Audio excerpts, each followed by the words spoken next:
even if they fail, they still deserve an opportunity. And we need to really reframe actually like who's the people creating value here is the founders, not the investors. We need to not wait for that moment of death or deathbed to put our laptops away and forget about our money and to start crying because of the memories and moments we're thinking about with the people that we love. That guilt around our identity personally is really hard for us to really detach our personal identity with our business profile or the business that we're building because it's so intertwined.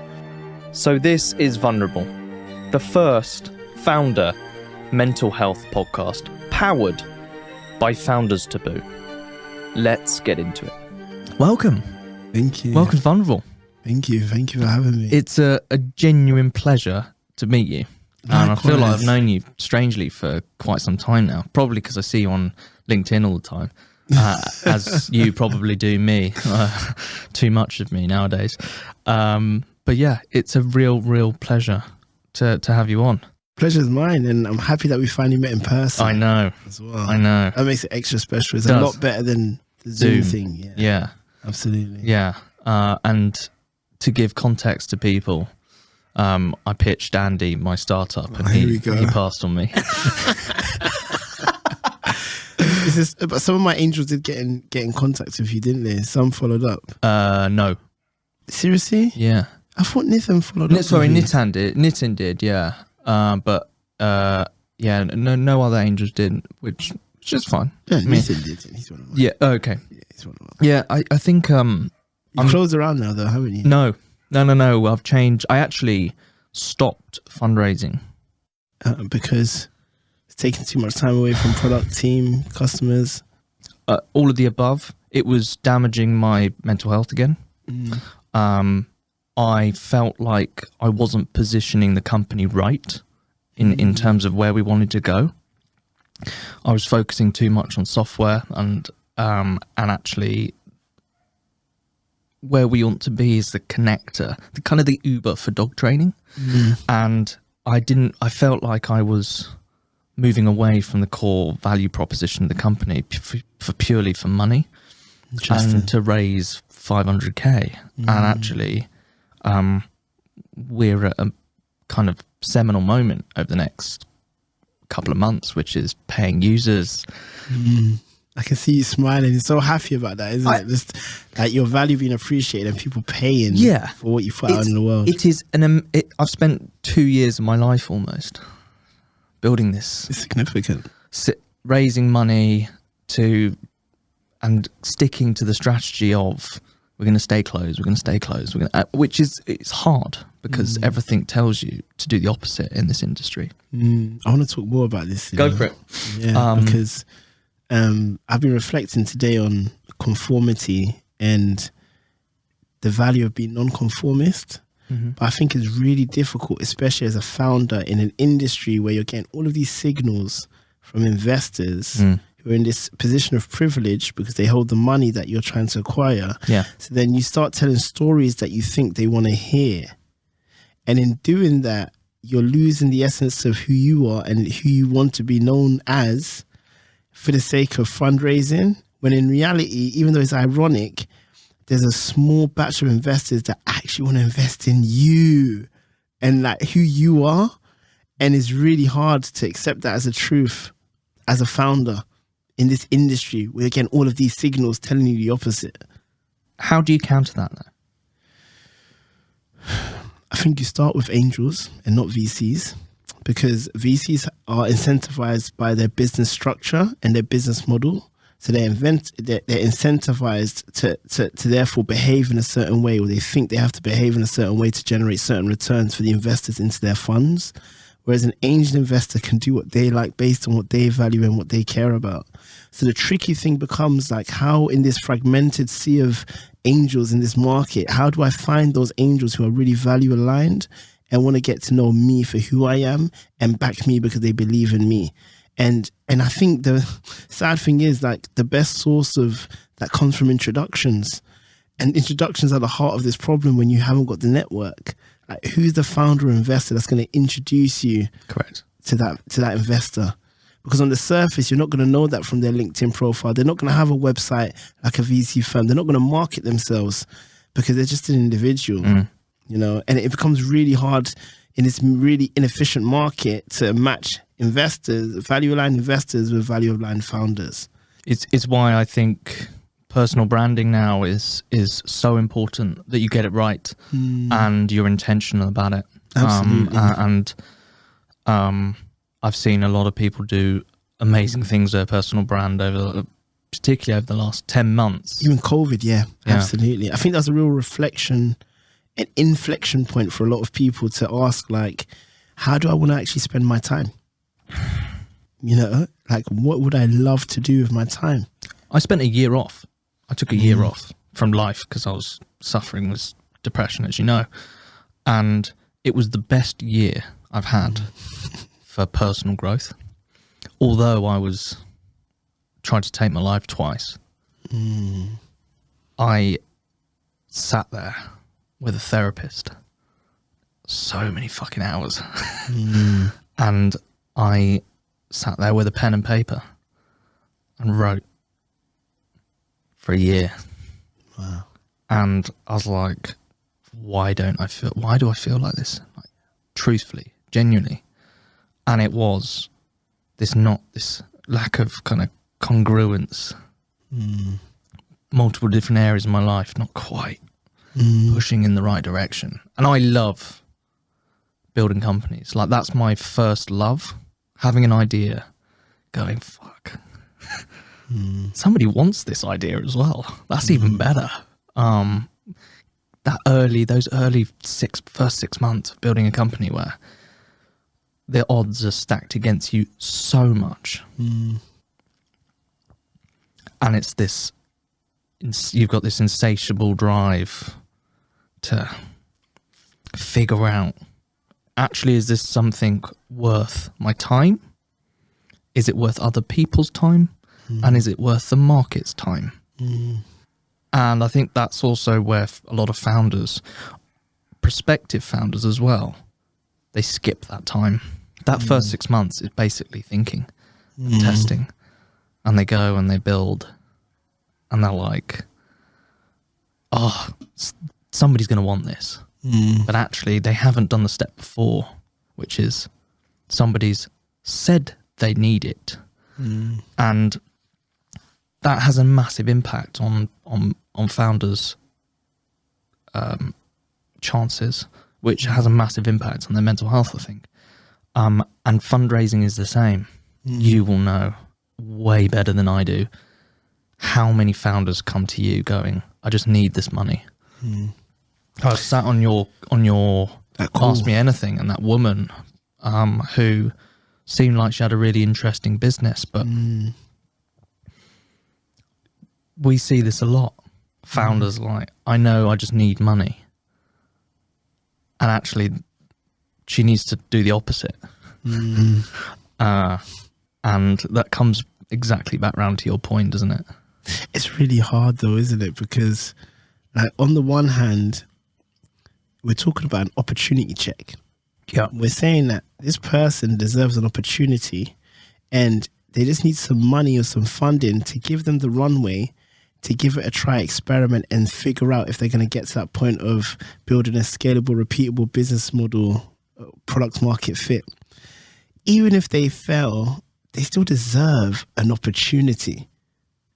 And that's where our market inefficiency is a real problem, because it's selecting a narrow set of people to gain access to this opportunity of giving it a try, even though the majority of businesses fail. So if the majority of businesses fail and entrepreneurs can come from anywhere, how do we democratize access so that more people can really give it a try? And I want to double down on something you were talking about, like in your year experience out, because you spoke about like your worth. And I think it's a really important topic actually, because sometimes we can just go through the motions of life and it can turn really transactional.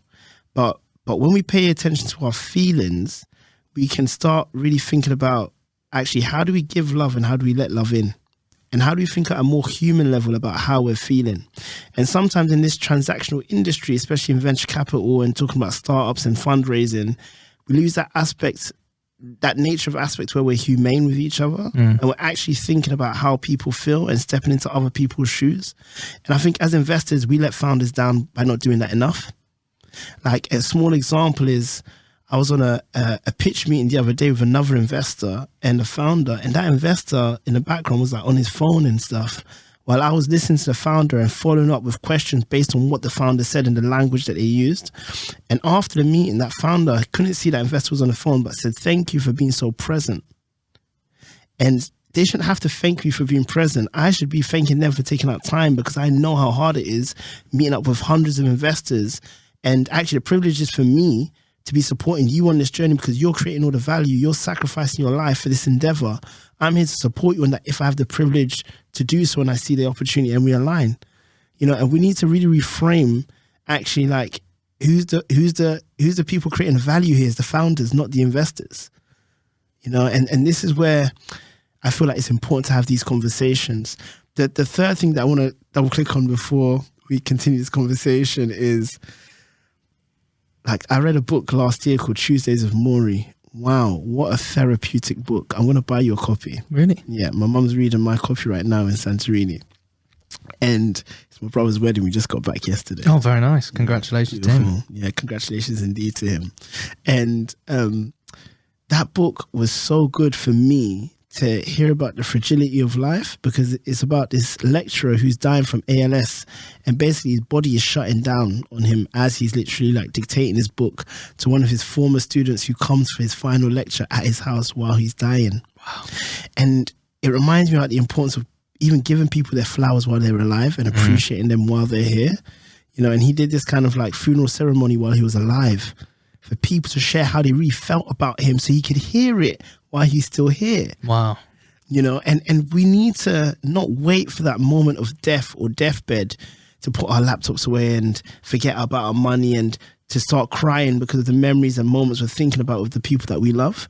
And we need to optimize for that life today. But it takes that intentionality to say, I want to mold this life around my differences, my uniqueness, my quirkiness, and the things that I love and I care about.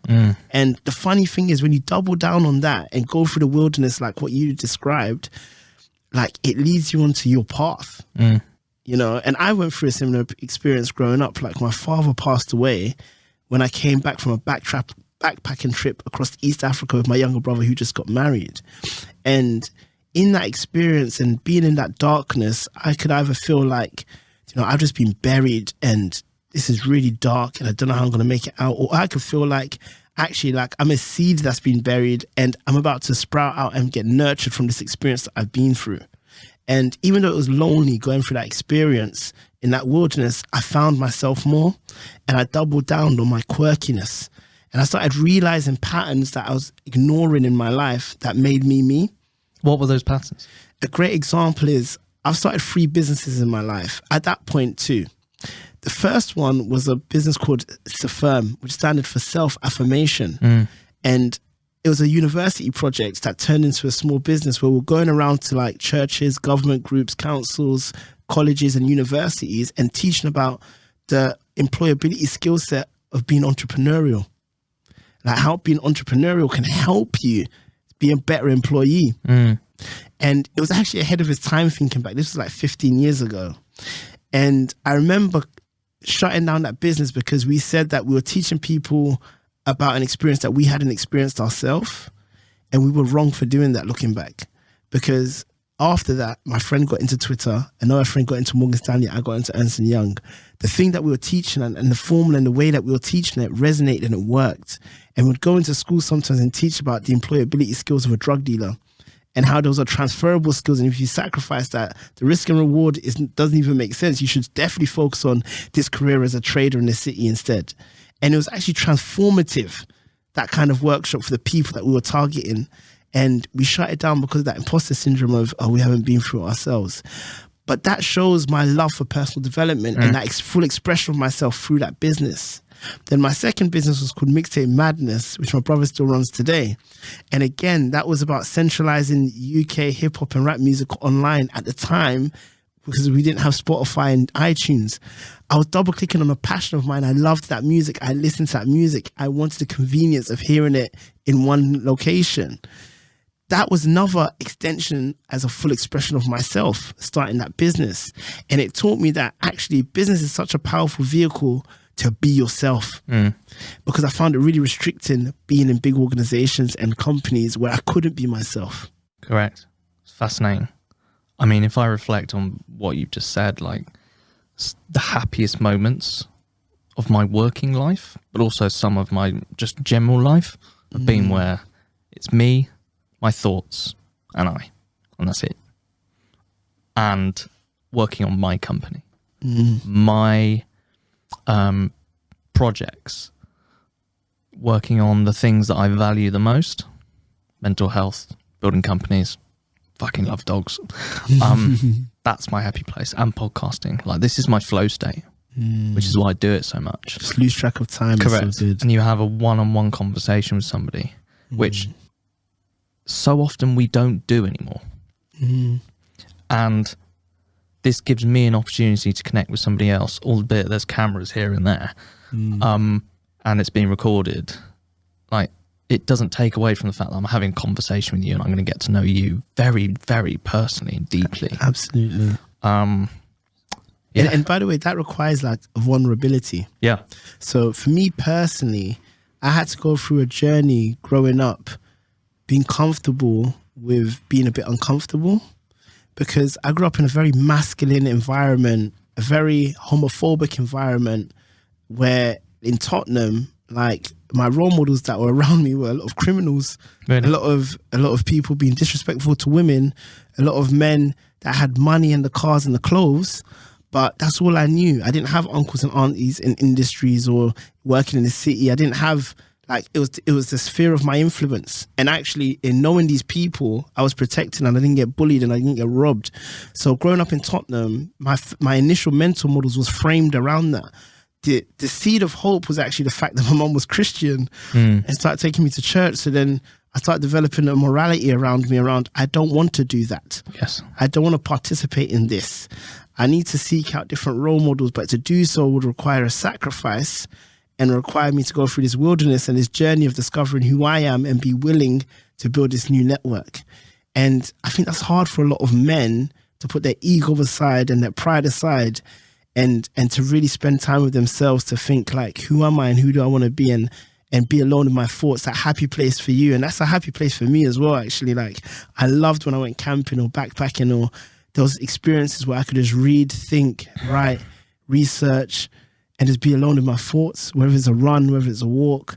Like, I can't tell you how many times I've gone for a run and like I'm almost racing home because there's things coming to my head when I'm not even intentionally trying to think about them. And I'm like, it's poetry in the wind. I just need to get it down on paper so I don't forget it. You know? So true. And I said that obviously you're an investor in Unplugged. And big shout out to the Unplugged team. Big shout out to that team. What they've built. I sent Hector and Ben a message, and they're going to come on the podcast actually, which would be cool. That's great. I've got so many questions. Fucking hell. So can you share for context? So Unplugged, everyone, is a digital detox experience where you can go away for 3 days in a cabin in the middle of nowhere, essentially lock away your phone and tech and whatnot. And day one often feels a bit awkward. It's like I've just unplugged from my digital life. It felt odd. I've as you know, I've just come back. How was day two? What did day two feel like? So I had this hilarious moment where we left our flat in Putney, right? Got in the car. And as soon as I shut the door of the car, I turned around to Abby, my fiance, and I said, no. I said, I've left my phone in the house. And she turned around to me and she goes, but you're about to lock it in the safe for 3 days. And so I left my phone at home for the entire time. I didn't take it with me. I think that's even better. And that was, so for me, it was actually the first, she had her phone. And then she locked it away. But for the first we got there at 2. For the first 5 hours, it was like unconsciously tapping my pocket, being like, oh, I forgot my phone. Or, oh, God, I'll Google. No, I won't. It was very uncomfortable, which shows you the stranglehold that big tech 100% applications have over our over us and over our attention. And James, I actually think personally that Hector and the team at Unplugged need to take this into schools. Yes. I think you need to start nipping the problem at the root cause at that young age where they're so addicted to TikTok and they don't actually understand algorithms and how tech works, but then it becomes too late once the momentum builds and suddenly they're hooked on it. We need to take Unplugged to schools. And the reason that a part of the reason why I invested is because of even Hector's personal journey. Really? When he went See, I don't even know about that. Yeah, well, I'm not going to spoil it for you. But again, that's his conversation, actually, his pitch conversation with me was so authentic. Really? We probably spent about 5 minutes speaking about the business, and I was sold that I want to back this person and give him an opportunity. And that is exactly what you were talking about earlier. 100%. It's where founders go wrong. It's where I felt I've been going wrong. Do you know what else as well? Go for it. One of the questions I love to ask, not because I'm being a prick, but because I genuinely care, is like how, and sometimes I ask myself the question and not the founder, like how does the world change in 10 years if you actually succeed at scale? And with Unplugged, I was so excited about what the world looks like Me too. if everyone unplugs regularly and isn't addicted to their phones. Yeah. I agree with that world. We're going to do, and we're going to pay for it this time, but we're going to do more. And I said to Abby, I think we should do one once a quarter. Hey, can I ask a massive favour?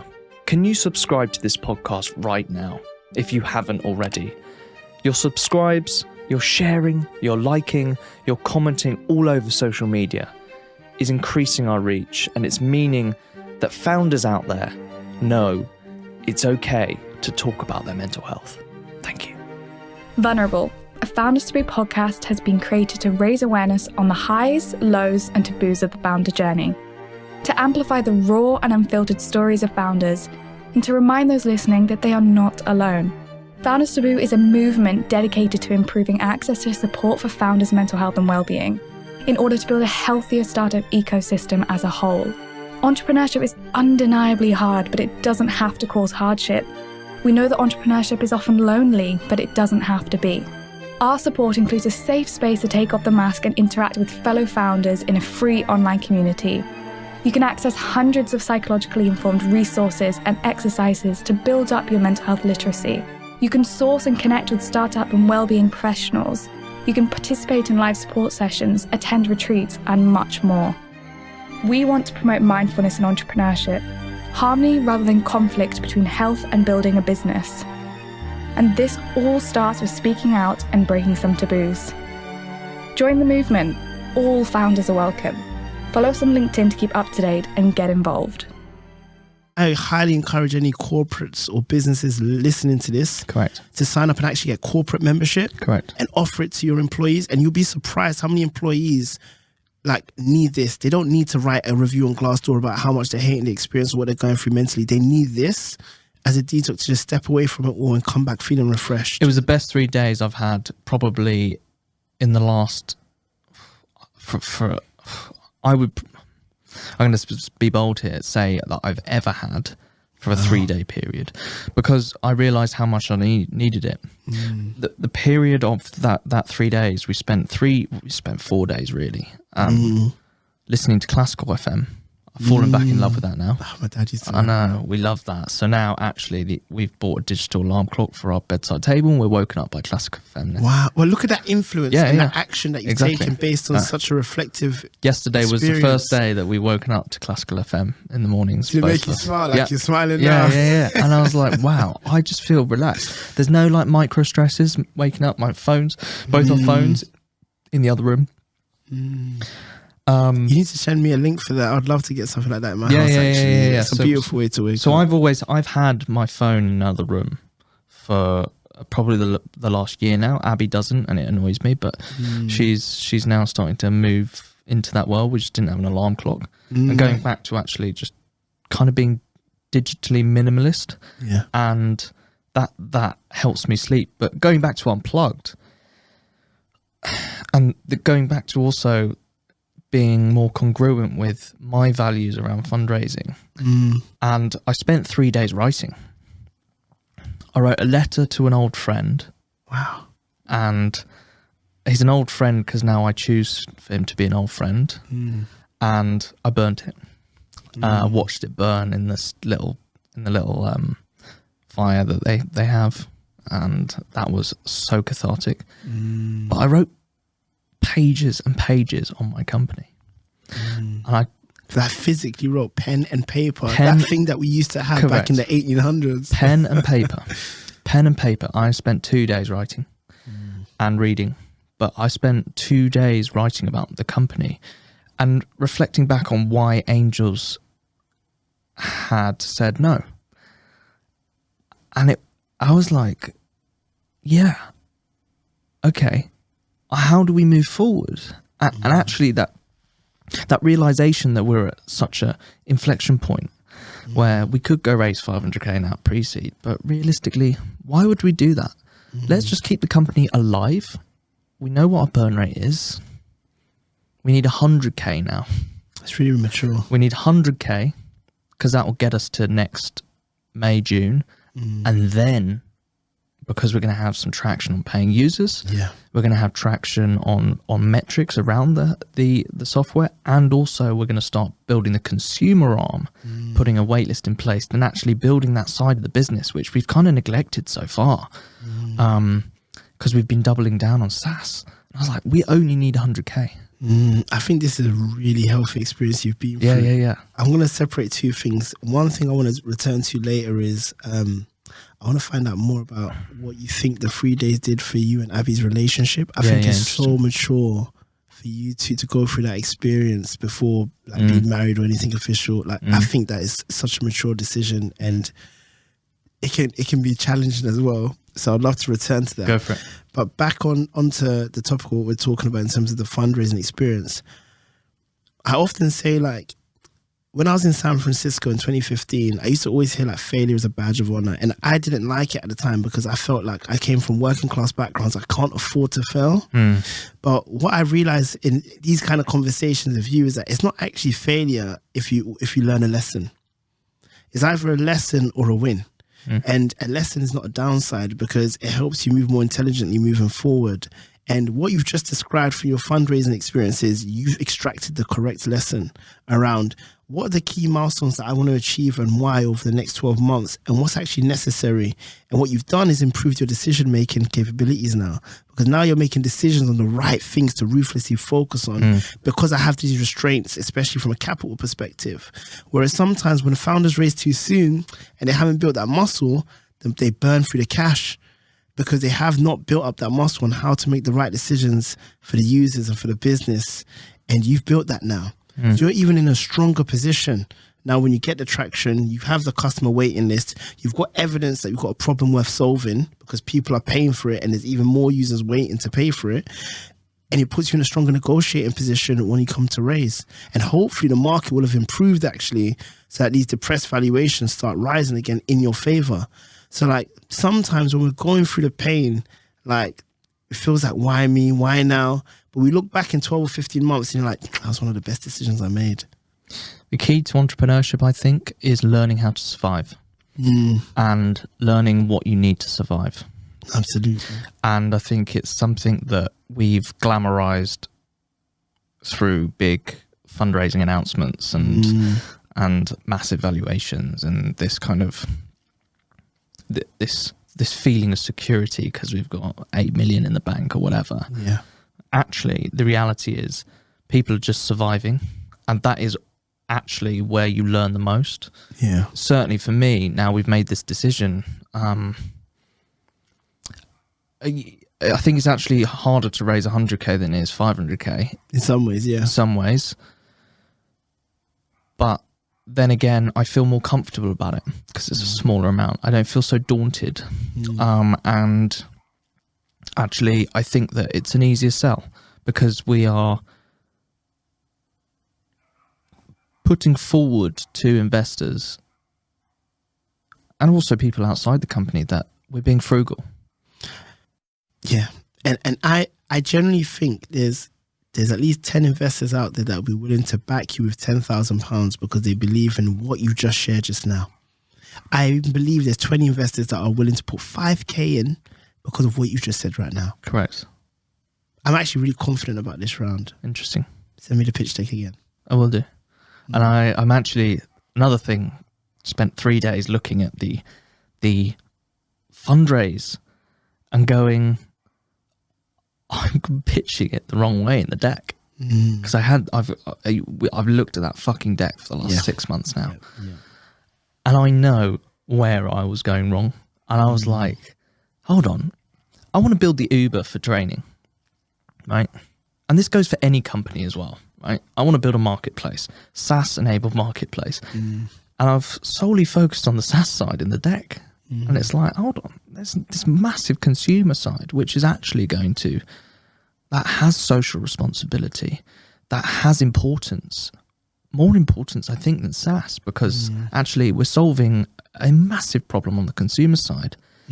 And the impact on people's relationships with their dogs and their pets is massive if we can solve that. And I ignored it. And I was like, wow. So I sat there outside, unplugged, going, bingo, like banging my fist against the table. Abby's like, what? And I was like, I've got it. But do you know what else it is, James? Because I remember asking a friend of mine, Shopee, and a friend of mine, Stephen, they both got dogs in the last 12 months. And I asked them about their experience with dog training. And they're like, yeah, one of them was like, I wanted to get one, didn't know where to start. And I think the more you double down on the problem and sharing stories about people suffering from those problems and how you solve those problems for those people, even if it's 10 people, 20, Correct. 50, the more it connects on an emotional level to say, I believe in this, Exactly. I get it. Yeah, because that was my problem. My problem is I couldn't find a fucking dog trainer. Yeah, and your problem is exactly what we want to buy into. Exactly. And then, especially when we realize that it's not just James's problem, there's these 20 people, these individuals that I know personally who had this problem, and just like I solved it for myself, I solved it for them. But it was really manual how I did it, but they still were willing to go through it because it was such a painful problem. It's such a big and frequent problem. Correct. So the reason that I'm creating technology now is actually to automate that and make it a lot better in terms of user experience. But I know it's a problem because they're paying for it and they appreciate it. Like, that story just makes sense. Correct. You know, and I personally, I don't care about it's a marketplace, it's that stuff we can brainstorm and figure out. But as long as there's a problem worth solving and there's not enough people solving that problem with a great experience today, there's something really interesting to go after there. And I believe in the problem, even though I haven't got a dog, because I evidenced it with people that I knew. You know, exactly. It's like that builds my confidence. Like, Shopee said it's a problem, Steven said it's a problem, James has shared his problem. Like, let me speak to other dog trainers. That if I'm that curious, it's showing me, I'm interested in this problem. And that's what you want from investors, that sense of curiosity, that they're willing to feed their curiosity and go and test it out. They're not being dicks and researching, what's the market size? No, they're actually looking for individuals they know with their own personal experience to help validate that I can empathize with this problem. And from a very meta level, like, let's just get rid of dog training and my company.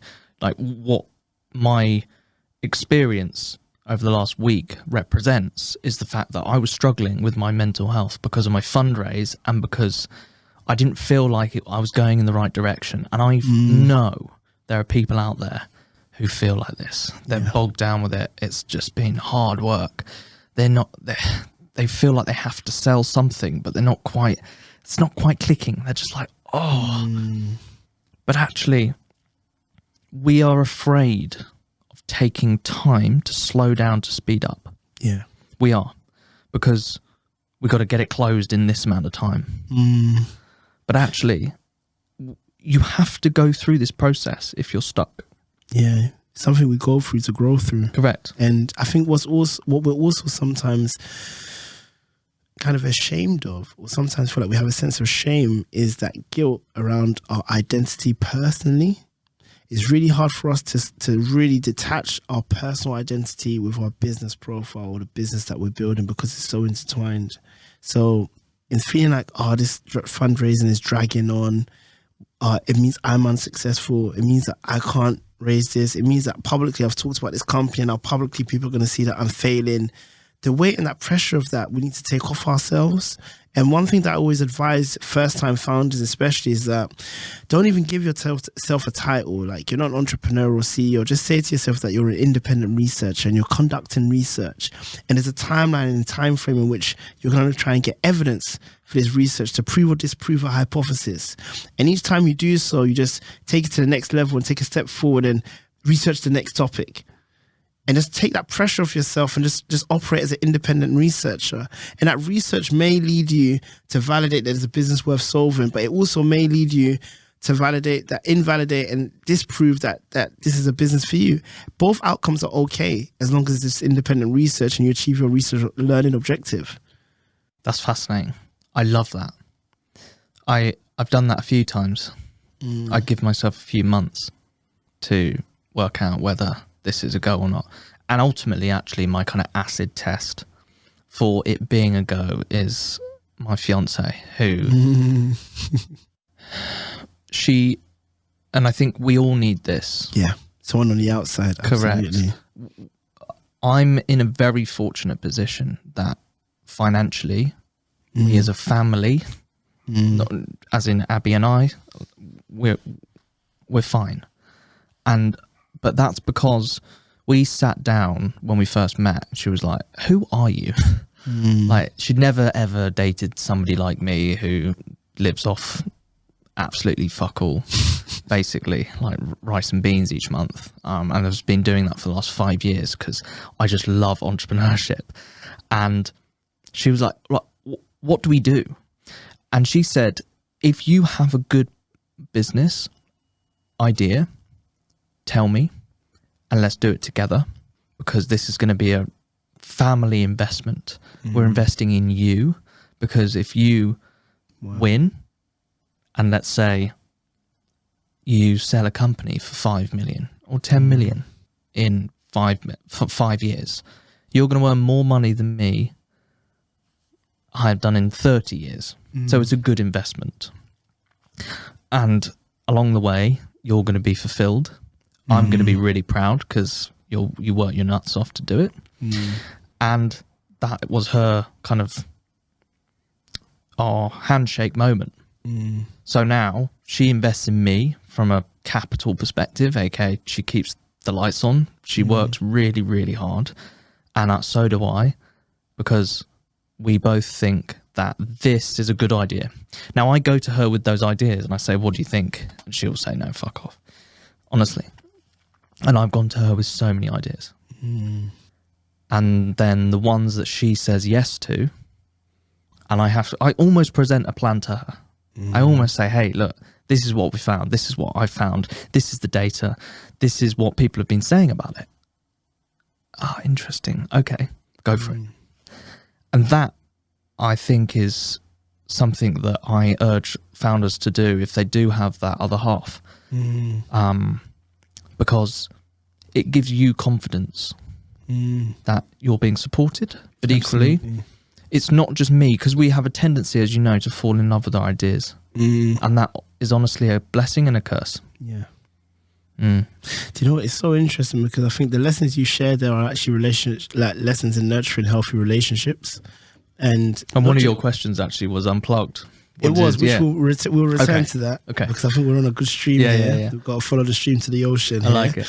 But I loved how mature you and Abby are in just having open discussions around business, wealth, family, because it's true. It is intertwined. And an aspect of that is really important even for co-founders. Yes. To have that level of conversation, the depth of conversation that you're having. But in family settings, it's equally very important. And for me, I've been a primary breadwinner in our family for the last 5 years. And my main revenue generation has been through entrepreneurship. And I find that when my feet's to the fire, I perform best, actually. Really? But I have that healthy tension of, I give you a classic example. Me and my wife discuss my schedule for the next 2 weeks. What days I'm doing pickups and drop-offs. What days in the evenings I want to definitely make sure that I preserve and I'm present for my daughter, to put her to bed, to eat dinner with her, to read her book and do homework with her, but to be really present and switch off from business. I say it's a healthy tension because it means that I'm not doing the other thing that I love, which is business and work. And that restriction forces me to be more productive with the hours that I have, but it also allows me to be fully immersed in both settings because there's a healthy transparency that my wife knows when I'm working and she knows when I'm not working. You know, my daughter knows when I'm fully present, and half the time she's not aware of when I'm working because I'm not in her presence when I'm doing so. You know, so it's such a healthy tension. But I say tension because at the beginning it was so difficult. Yeah. You know, it's like, oh, I love business. Yeah. Like, you know it. We're You know that selfish. feeling. We're selfish. We are. We're selfish. Like, We I'm are. very selfish, and I live in my own world. Yeah. And a lot of us do. Yeah. And if you think about our journey as humanity, like you go as a baby on being fully dependent on your mother. Correct. And you cannot survive without her. And then you go through this stage of like wanting to be independent as a teenager and finding your own way. And then when you get equally yoked in a relationship with a husband, a wife, a partner, a significant other, you're then interdependent. And you need to develop that new mental model on how do we now operate together in this thing, and how do we equally feel empowered? How do we make decisions together? How do we live together? How do we eat? How do we spend money? How do we manage money? It's a lot to take on. And when you actually throw into the mix entrepreneurship, which is a very selfish endeavor on one, like in one sense, you're then trying to be selfless and selfish at the same time. Correct. You know, because it requires selfishness to pursue it. But then you need to be selfless to be considerate to your other half, to your children, to your, you know, and that's been a journey for me actually on like what you were talking about here in terms of mental health and actually mental resilience on how do I still stay optimistic? How do I still, you know, believe in a better tomorrow, but also make sure that I'm creating that at home first? You know, how do I honor the relationship of being at home when I have conflicts? And, you know, for example, I'm taking my wife to the theatre and I've committed to it in the next 2 weeks on a Friday. That same Friday, I've got 3 really interesting things happening. But because I want to honor that initial commitment, it's an automatic no to me.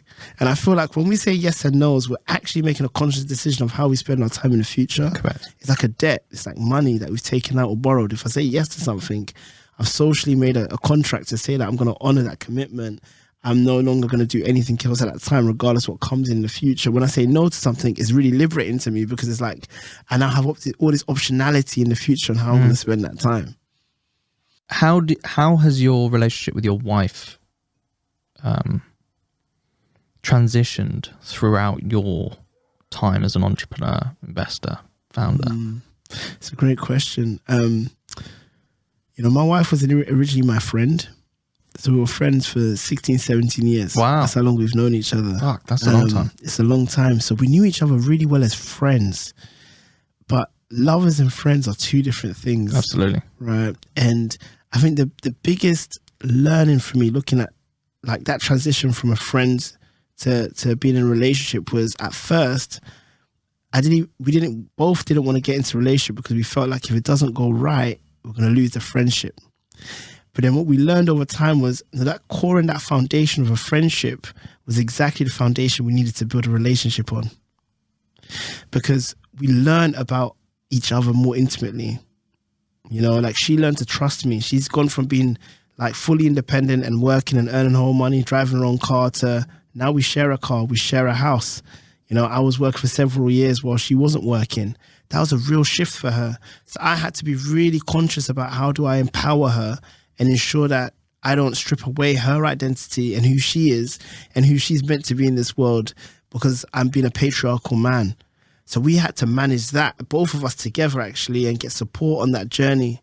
And I think one of the more liberating things that I did, or we did, was be really transparent about money actually. Really? And having conversations, difficult conversations about money. You know, like let's share a joint account. Like you manage the budget and the finances. So when the money comes in, even though I did the work, no, we both did the work. I got paid for that work because I'm doing this through entrepreneurship, but I wouldn't be able to do that if you weren't looking after things at home in the way that you do. So I know that direct correlation of me earning income and revenue for this thing I've gone out into the world to do, I can never do if I didn't have the, I guess, mental freedom to be able to focus on that. Because if my wife or my child was stressed or are going through something, I cannot be present in my work because I need to sort that out or ensure that they're okay first before I can perform. Correct.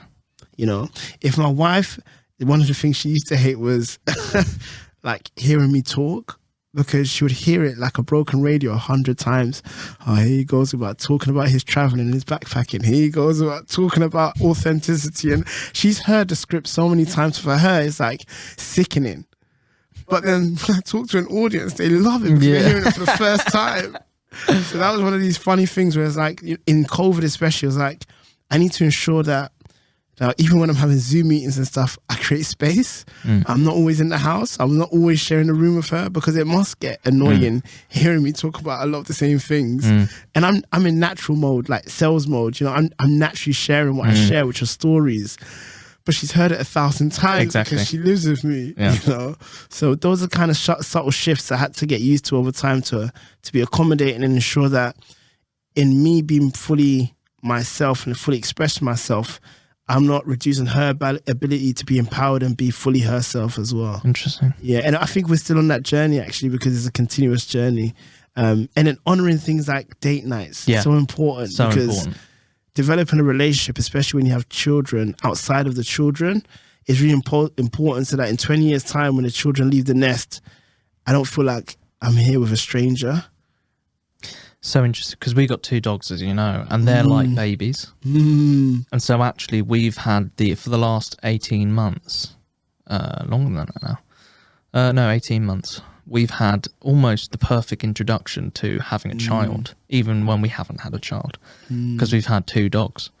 And they need walking, they need feeding, they need bathing, they need cuddling. They can't understand you other than when you say yes, no, walkies, or come here.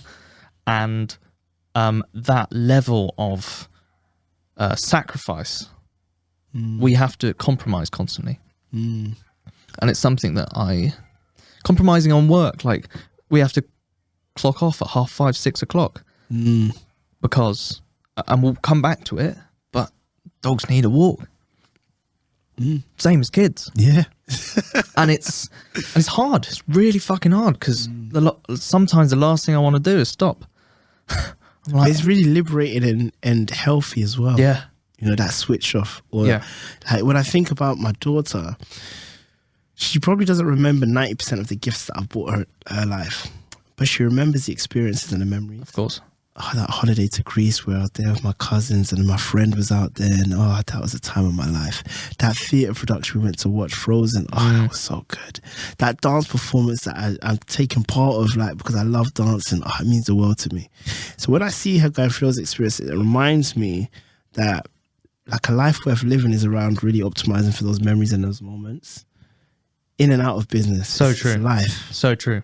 So true. It's something that we forget. Experiences. We're so used to gifting material things for birthdays and stuff. I've stopped doing that now. And by the way, that really transcends the cultures you create in your companies, because you think more consciously about the experience for an employee in your company. Yeah. And what must they be feeling? What must they be thinking? And how can I make this a pleasurable experience for them where they can grow and develop, be their most authentic self, but also understand how this contributes to their journey and their purpose of who they want to be, because we've got to know each other at that level. Yeah, it's correct. It's so true. I would love to touch upon the investor relationship with mental health, because I think, as we were talking before this podcast, we're talking about the venture world changing. There's a shift going on in places to be more receptive towards mental health within founders.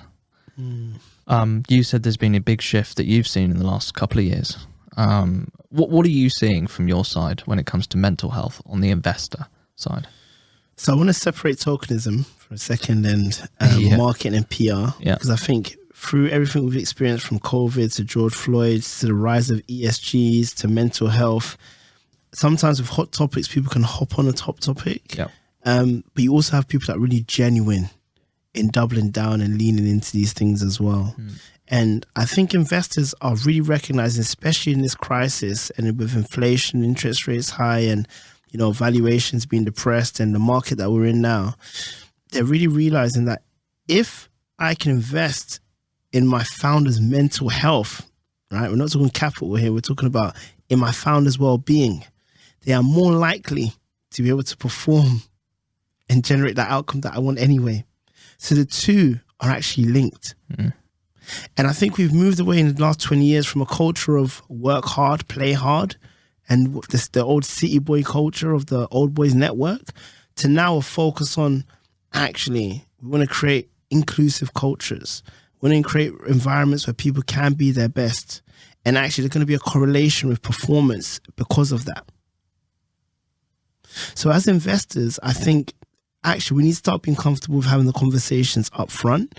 And it starts with us, because we're in privileged positions, because we're investing into the founders. It's up to us to really address that power displacement up front from when we even see a pitch deck and have a conversation. I don't think it starts from when you actually invest capital into your founders. I think it starts with how you show up when you first even speak to a founder to really address that power displacement. And I'm seeing more and more angels for sure doing that a lot more. Like a lot of the angels that we train for the Angel Investing School, which is my business, we do this exercise of creating a personal user guide. And this guide really shares your background, your context, how you like to communicate, quirky things about you, what you do when you're stressed.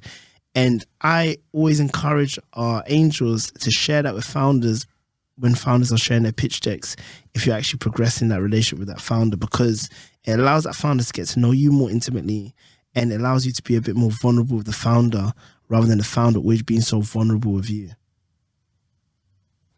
I love it, because it's so true. I need to send you my personal user guide. Yeah, you do. And I came across this kind of exercise probably about a year ago. A friend of mine, Dan Botcherby from Calder, built one. And I looked at it, I was like, that's fucking genius. And we don't do it enough.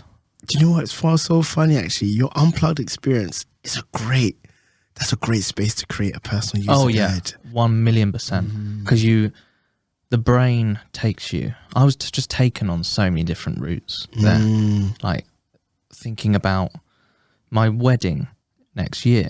Wow. Thinking about my company, thinking about my relationships, thinking about my mum. Wow, once you have space, it's incredible, isn't it? Man, it's so, like, you're literally in the middle of a field. Well, actually, you're on the periphery of a field, surrounded by sheep, in a wood, off-grid totally. And that feeling of just having a map, a compass, and a radio was, and yeah, I had a car, which was great, but just having that, I felt free. Yeah. And that gave me the freedom to explore things that I hadn't explored in 18 months, because running a company doesn't give you that space. You can't just stop. It also illustrates like the importance in terms of the link between our mentality and our environments. Yeah. Like I shared a story at the beginning of this podcast of like sacrificing certain friendships and people that I adored and looked up to for a new network. But actually that was a change in environment for me. And when I first went backpacking at 21 to South America, that was a change in environment that I needed as well, to be able to think freely and more openly and more expansively. And I think it's really important actually for people to consider the environments that they're in while they listen to this conversation, and to be more intentional and conscious about the environments that they want to be in. Correct. The people they want to surround themselves with, the people they want to consume in terms of content, the conversations they want to have more, the things they want to research and learn more about. Because I think that's one of my biggest lessons actually after leaving school, is that like even when you get into a career, you're actually getting paid to learn. And it's up to you to build a rich lattice work of mental models from studying different things. You know, and being in nature, I feel like is one of the best learnings, because you're alone with your thoughts, and it's up to you to then explore where it naturally takes you. And I'm a very big journaler. I've got a system of journaling called my tracker. I teach it in my membership with the Angel Investing School called the Angel OS, Angel Operating System. It's not really about angel investing. It's actually about digital journaling. And I've been doing it for 7 years. Do you write or do you type? I type. Interesting. I like writing and prefer to write. Yes. The same way I prefer physical books to a Kindle. Yeah. But the reason why I type rather than write, even though I prefer to write, is because I value the analytical ability to have my own Google Analytics of my personal life. Interesting. So in my Notion, which is what I use, and I'm happy to share this template with people, I basically can look back over the last 7 years and track according to certain categories, like whether it's like spirituality or family or relationships and marriage or family or community or work and business or health and fitness. I can track my trends and how I was feeling through certain experiences over the years. And I usually look back every 6 months or every year, but I can track back for years what I've gone through and really connect the dots on the lessons that I've learned along that journey. And what it's helped me do from a mental perspective is it feels like I've almost got a digital therapist that's helped me really reduce my time spent doing things that drain me and optimize my time spent doing things that I really enjoy and give me the feelings that I'm chasing, happiness, joy, you know, conversations like this where we're in flow state and it's timeless. And I'm like, actually, how long have we been speaking for? You know, like, I love that. And it helps me pay attention to things that sometimes I didn't really notice in the moment. Like in 2019, I spoke at Mind the Product, which is like a massive products management conference for like PMs and UX researchers and whatnot. And I remember practicing for that speech, which was 20 minutes for about a month. You know, at 4 a.m. in the morning, I'd wake up, write the speech, practice it, edit it, think about the story that I want to tell, then eventually did slides right at the end of that experience. But when I was on stage, James, I can't describe the feeling I had. Like going onto stage, my heart was beating, felt like it was going to jump out of my chest. I get on stage and it genuinely felt like I was on there for 10 seconds and I walked off. But that was 20 minutes. But that is flow state. Yep. So if we know what that feeling's like and we recognize it because we've been in it before, it's up to us to feed our intuition now to go and get more of that. You know, so I think we're really privileged and fortunate that we know what it's like to be in flow state and you know the activities that take you into flow state. So now it's up to us to go and get into flow more because that's what we're born to do. Correct.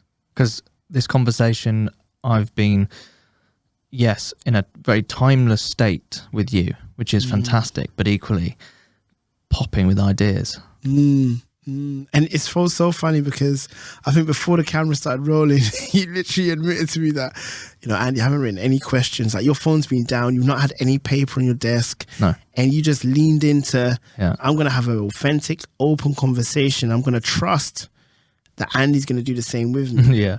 And it's almost like an invisible social contract that we have because we've got to know each other before this call, actually. Yeah. That is like I'm going to honor that. I'm going to bring my best. You're going to bring your best. And we're just going to see what happens naturally. And the other thing that I did, which I've done now for every guest, is I say, I haven't prepared for this. And I get a mixture of reactions. Yours was a bit like, oh, fucking hell. And I agree with your reasoning though. Yeah. Like if you want to share your rationale, I actually agreed with that rationale. I'm stealing this a bit from Dan Murray-Serter because I asked, because obviously he's been some of the GOAT of the UK UK podcasting game now for a while, but he sat where you're sitting a couple of weeks ago and I asked him, like, this is what I now have started to do and I feel great about it. Does that happen with you? Because he's got more experience than I am. And he said, yeah, it gives me the license to not direct the conversation about what I've previously learned about the guest. And that breeds a more authentic and genuine and interesting conversation because I'm trying not to direct it. I'm just asking questions that interest me in the moment. And that provides this setting for kind of exploration to go on, which is essentially what people want to listen to. Absolutely. They want to listen to weird and wonderful shit and people going off on these mad tangents and going, yeah, fucking hell, that's giving me an idea for that. Or yeah, that's super interesting. I'm going to read that. Or, oh yeah, I should do that because that might have an impact on that and that. And when you don't have the templated script, which is life, by the way. Correct. Right? You are forced to be more agile. You're forced to think, okay, well, what do I actually want to ask here? It's like some of my best fondest memories with random friends that I've met have been things like going to a festival.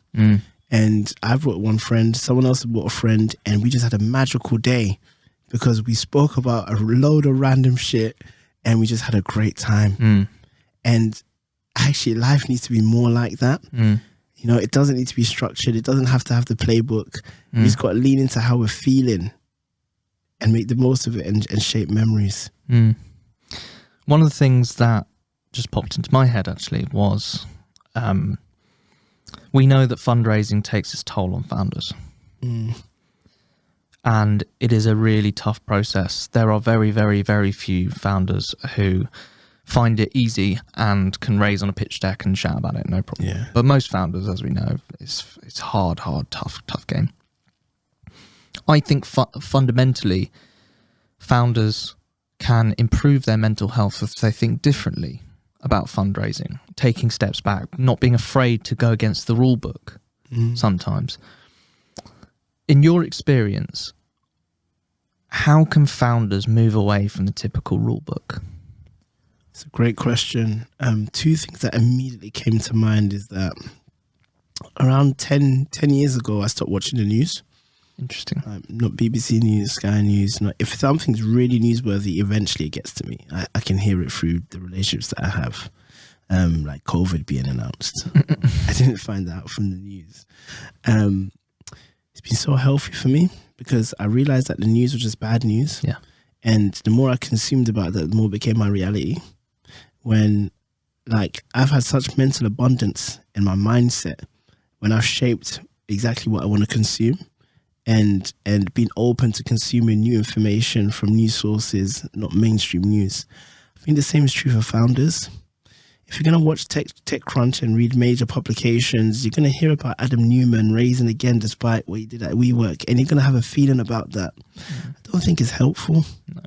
I think it's best to actually switch off from it. And it's ironic because when you want to get press, you're going to want to get press from those sources. That's okay. But actually, like, consuming that stuff too much can sometimes shape the wrong mindset and feelings around yourself, your identity and your experience on this journey, which is actually really individual and it's between you and your customers and your employees, not really what's happening in the outer world. I always tell people to obsess around customers, not their competition, and that's the reason why. The second thing that came to mind is that relationships are greater than transactions. Form genuine relationships with people and you'll be surprised which ones come through for you when you need them. And that goes for fundraising, but it also goes for hiring. It also goes for just help, like help for PR, help for marketing, help for, you know, spreading the word for a message, help for coming onto a podcast. Like, relationships are such a powerful social currency and we undervalue it because we're not taught it in schools. We're not measured on that. There's no qualification around that, you know, around emotional intelligence and relationships. But nurturing relationships, regardless what career you're going into, is the number one thing that's really important. And if you realize that before even becoming a founder, it will not be transactional when it comes to the time that you're raising. No. You know, if someone has an interaction with James as a friend and then James attends their Ask Me Anything session, then they go into James's podcast, actually what you're building is a really rich relationship with that person, and it's really organic and it's genuine. And eventually when James comes to a stage where he's fundraising, it's a lot easier for you to have the conversation at a very human level with that person, even if you're just asking for advice. And that person might just say, oh, James, by the way, I want to get in on the round too, even though that was not your genuine intention with that person. It was just to get advice. There's so many people in my life that I can see have invested a lot into me beyond capital because we've just had a really genuine connection and relationship that we built for a long tenure of time. That's amazing. Do you know what else is really underrated when it comes to like fundraising and building a company? I'd rather have an introduction to a customer or a client than raise money from you. Because if you introduce me to Coca-Cola and they sign a $500,000 contract with me and I didn't give away any equity and I don't owe any interest based on the loan, that's a lot more valuable and better than the raising and giving away equity or taking money from a bank and having to pay it back with interest. And actually, if I really honor that relationship more, you might introduce me to other people. They might introduce me to other people. That contract might grow on for another year. And it's 100% testament and true. Like, at the moment of the Angel Investing School, I had a contract with Google for nearly 2 years. The reason that I have that contract with Google started with a relationship with someone because they moved to the UK from Canada and they wanted to get immersed into this ecosystem. I was very generous with my time and my connections, and we stayed in contact as friends. We became friends. After a year and a half of that friendship, oh, by the way, that business that you're starting, we would love that for this employee resource group. Yeah, sure, I would love to do that for you. What's your price? I don't even know. Maybe this much. Okay, let's honor that. It's quite cheap. I'm like, it's fine. Like, let's just, you see, this relationship that I'm describing is so organic, but this is the real essence of actually sales. It's like people buy into people now. They don't buy into brands. So it's what you touched on earlier around your personal brand. It's more than just posting on LinkedIn. It's how you show up and nurture these relationships. Correct. It's the memories that people have to say, he's a good guy, you can trust him, like he's a safe pair of hands. Like, even if I was in employment still, I loved when people would say that about me, like, oh, no, Andy can get the job done, he's a safe pair of hands. You know, he's a good egg. Like in my youth, I used to love when people said that to me. Or I remember I was the captain of my football team growing up. I used to love football. I just used to hate playing in the cold. And I was, as a captain, so honored of that responsibility because I knew I was short. I wasn't the tallest. I wasn't the strongest. I wasn't the quickest. I didn't have the best touch. I wasn't the best finisher. But I could encourage people and motivate them. And I could get them feeling good about themselves. And that would show up in their performance. And my managers realized that about me before I realized that about myself. Interesting. Fascinating. This has been... I don't even know how long we've done. I have no idea. No idea. It's been really enjoyable. That's the beauty of it. Massive thank you for giving your time. It's genuinely my pleasure. I learned a lot about you as well, and Abby. I feel like I need to meet Abby next time. Yeah. I'd love you to meet Abby. Are you a Spurs fan? Are you into football? Actually, United fan. But Spurs is my local club because I grew up in Tottenham. Yeah. So I would go to a Spurs game. Okay. So maybe we should do something like that together. We should. Yeah. Because she knows Spurs well. I'd love to bring my daughter as well. I want to take her to a football game. Yeah. So we'll figure that out. We'll figure that out. Yeah, thank you for being vulnerable. Thank you for dispelling myths for founders, because there's so much bollocks out there now. And it's also nice to know that I think with two very similar people, actually, I think, from very different backgrounds. I love that. Yeah, but two very, very similar people. And I'm excited to call you a friend. Absolutely. And you know what? There's one thing I want to touch on before we close, actually, because like my parents migrated to the UK from Ghana. Yeah. And from a young age, I was also always so grateful because London is such a multicultural melting pot. And it's one of those unique places in the world where we can say this, like, we're so alike, but we're so different. Correct. And we love that. Yeah. And that's okay. Exactly. You know, and we're trying to build companies that have that impression on our employees and on our customers and our footprint on the world. So I love that you actually ended on that topic because it was so genuine. You just came out with it, but it's so true. And we need to double down and focus on that because 100%. it's our likeness and what we have in common that really brings us together as humanity rather than the differences that we actually focus on, which really tears us apart. Lovely way to end.